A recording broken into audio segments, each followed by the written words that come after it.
Hey, what's going on, guys? Welcome back to Q and Learning, and this is a stock analysis on Docusign, ticker DOCU. Currently, this company works on their agreements in cloud and e-signatures, and different ways to sign electronically on different devices. Current competitor is companies like Square.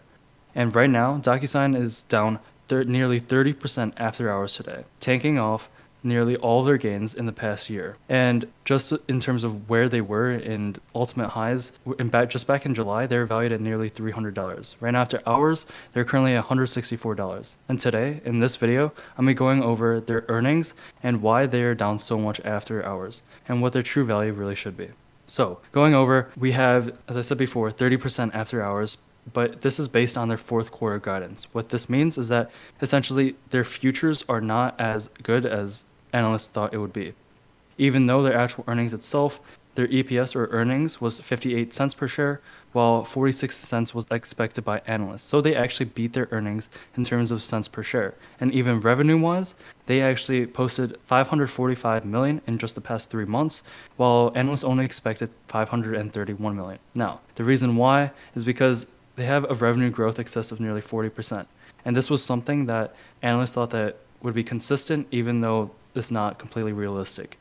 And now the reason why they're down so much is because the CEO, Dan Springer, acknowledged the fact that the growth is supposed to come in at roughly 30%, and that is what the future growth is supposed to be, roughly. And so going into just pre-markets and just into tomorrow at least, the Dow, S&P, and Nasdaq are all ticks down. So just in terms of overall market, it does not seem like Friday is going to be too good. And with DocuSign being down really big right now, it does not seem like they'll be able to fill this gap too quick, or in other words, come back to this 233 level anytime soon. And so in just some trading terms, even before their earnings, DocuSign was down under their three major moving averages, but even more so their longer term moving averages, like their 150-day and 250-day moving average.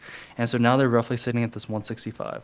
Now, the reason why I drew this rectangle down here is because this is like a sign of resistance. They will have really high resistance going all the way down to 150.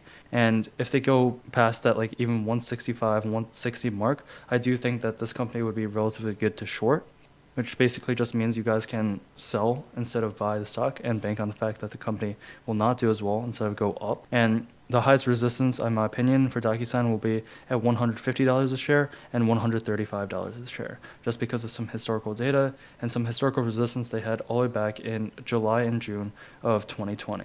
Now, getting on to what DocuSign's fair value actually is. So we have earnings estimates that their EPS estimation for their past history was 0.13, 0.22, 0.28, 0.4. And with the estimates, we're expecting at 1.7 and 2.18 for years 2022 and 2023.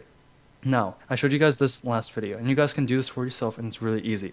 You just need to put some projections with some historical data, and this is intrinsic value calculator. But again, these are only my projections and what I think DocuSign will be valued in the future, and so this can be skewed in many different ways. But to begin with, we have EPS.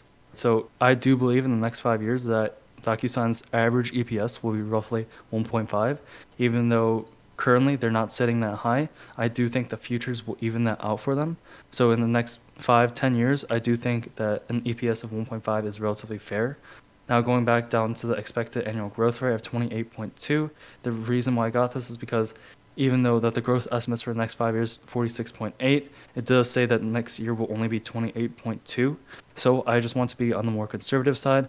And yes, if you're talking about the next 5 to 10 years, people can say that this expected annual growth rate can be lower.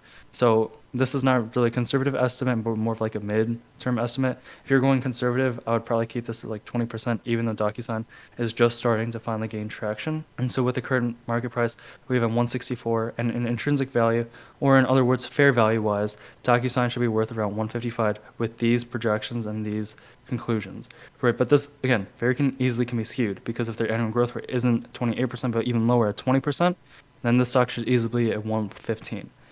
But as investors and as value investors, we need to take DocuSign as a company that we can trade for the long term. And so after this drop, is it automatic buy? Maybe, maybe not. I really would wait DocuSign to come back down. And if you can start averaging in at that 150 level, I think that would be really solid. And if you can somehow catch it at 135, I think that'll be even better. So just in terms of short-term trading, these are what we call stochastics. And if the stochastic tomorrow morning will probably be down here. If the stochastic can finally turn up, we don't know how long this will take, but I do think this gap will eventually fill, but we don't really know how long it will take. But yeah, guys, that's basically all I have today, guys. It's just a quick analysis on Docusign, and I hope you guys have a great rest of your day. Leave any comments and questions down below, and make sure to subscribe. Peace.